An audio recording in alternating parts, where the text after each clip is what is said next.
یہ صدائے حریت جموں کشمیر ہے۔ کشمیر اپ ڈیٹ کے ساتھ ابن سلام۔ بھارت کا غاصبانہ فوجی محاصرہ آج 140ویں روز بھی جاری رہا۔ کشمیری عوام بھی ریاست کی خصوصی حیثیت کے خاتمے اور 2 حصوں میں تقسیم کو قبول کرنے سے انکار کے طور پر ہڑتال جاری رکھے ہوئے ہیں۔ دریاسنا بھارتی پولیس نے ضلع بانڈی پورہ میں حریت رہنما مولوی بشیر احمد کے 2 بھائیوں فاروق احمد اور محمد سلطان کو گرفتار کر لیا اور ان کی بہن کے گھر پر چھاپہ مار کر مکینوں کو تشدد کا نشانہ بنایا۔ ادھر بھارت بھر میں متنازع شہریت ترمیمی قانون کے خلاف احتجاجی مظاہروں کا سلسلہ جاری ہے، جن میں اب تک 26 افراد ہلاک اور سینکڑوں زخمی ہو چکے ہیں۔ بھارتی حکومت نے مظاہرین کی پراپرٹی ضبط کرنے کے علاوہ میڈیا کو مظاہرین کی کوریج سے روکنے کے لیے ایڈوائزری جاری کر دی ہے۔ وزیر اعظم پاکستان عمران خان نے داخلی انتشار سے توجہ ہٹانے کے لیے پاکستان کے خلاف بھارت کی ممکنہ کارروائی کا بھرپور جواب دینے کا انتباہ دیتے ہوئے کہا ہے کہ بھارتی آرمی چیف کے بیانات جھوٹے فلیگ آپریشن سے متعلق ہمارے خدشات میں اضافہ کر رہے ہیں۔ پاکستان کے وزیر خارجہ نے بھی اسی خدشے کا اظہار کرتے ہوئے کہا ہے کہ مودی سرکار خطرناک کھیل کھیل رہی ہے جس کا دنیا کو نوٹس لینا چاہیے۔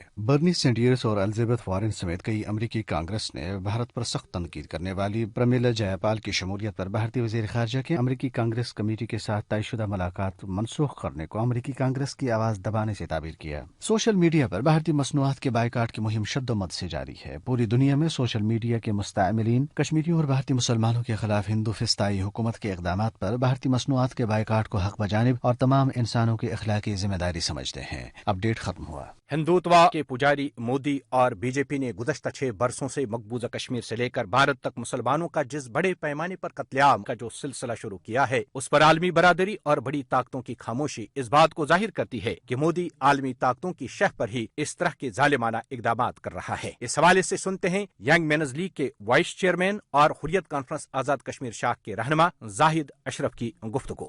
ریاست جموں کشمیر کے لوگ جن مشکلات جن مصائب سے 2-4 ہیں پچھلے 4 مہینوں سے، اب تو 5واں مہینہ ہونے کو ہے، اس اکبرستہ سردی میں ریاست جموں کشمیر کے مظلوم لوگ انتہائی مشکلات، انتہائی کربناک صورتحال سے گزر رہے ہیں۔ ہندوستان نے جس طرح کا ظلم، جس طرح کا قہر برپا کیا ہوا ہے مقبوضہ کشمیر میں، وہ انتہائی المناک اور شرمناک ہیں۔ نام نہاد جمہوریت اور نام نہاد سیکولرزم کا جو ماسک پہنا تھا وہ بھی اتر گیا ہندوستان کے چہرے سے۔ اب تو پورے ہندوستان میں مسلمانوں کو تحطیع کیا جا رہا ہے۔ ریاست جموں کشمیر میں تو پچھلے 72 سالوں سے ہندوستان نے ظلم کا بازار گرم کر کے رکھا ہوا ہے۔ پورے ہندوستان میں مسلمانوں کو چن چن کے مارا جا رہا ہے۔ ہندوستان میں اس وقت کھلی دہشت گردی ہو رہی ہے۔ اقوام متحدہ کو چاہیے، OIC کو چاہیے، ہندوستان کے ظالمانہ اور جابرانہ اقدام کی بھرپور مذمت کی جائے اور ہندوستان پہ پابندیاں لگا دی جائے۔ اگر عالمی برادری نے مودی کے ظالمانہ اور سفاکانہ اقدامات پر مجرمانہ خاموشی نہ توڑی اور مودی کا دست قاتل نہ روکا تو مسلمانوں کی نسل کشی کا جو منصوبہ مودی اور بی جے پی نے بنایا ہے اس پر عمل درآمد یقینی نظر آتا ہے۔